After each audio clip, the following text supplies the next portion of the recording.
13வது தலாய் லாமா திபெத்தை விட்டு வெளியேறினார்.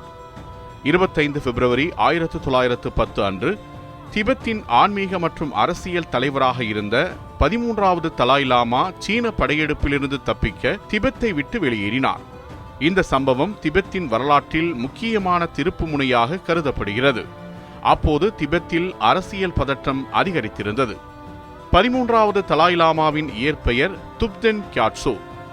அவர் 1895 முதல் திபெத்தின் தலைவராக செயல்பட்டார். அவரது காலத்தில் திபெத் சீனாவின் அரசியல் அழுத்தத்தையும் வெளிநாட்டு தலையீடுகளையும் சந்தித்தது. திபெத்தின் சுயாட்சி நிலை குறித்து சீனாவுடன் பதற்றம் நீடித்தது. 1990களின் ஆரம்பத்தில் சீனாவின் கிங் அரசாங்கம் திபெத்தின் மீது தனது கட்டுப்பாட்டை வலுப்படுத்த முயன்றது.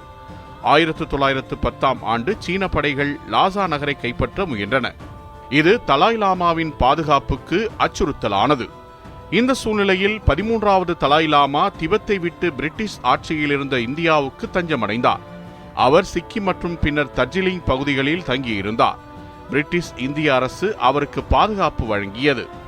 தலாய் லாமா தப்பிச் சென்றதன் மூலம் திபெத் மற்றும் சீனா உறவுகளில் பெரிய மாற்றம் உண்டானது. சீனாவின் கட்டுப்பாட்டுக்கு எதிராக திபெத் தன்னாட்சி கோரிக்கை வலுப்பெற்றது. 1911ஆம் ஆண்டு சீனாவில் கிங் வம்ச ஆட்சி வீழ்ந்த பின் அரசியல் நிலைமையில் மாற்றம் ஏற்பட்டது. 1912ஆம் ஆண்டு தலாய் லாமா மீண்டும் திபெத்திற்கு திரும்பினார். அவர் திபெத்தின் சுயாட்சியை வலியுறுத்தினார்.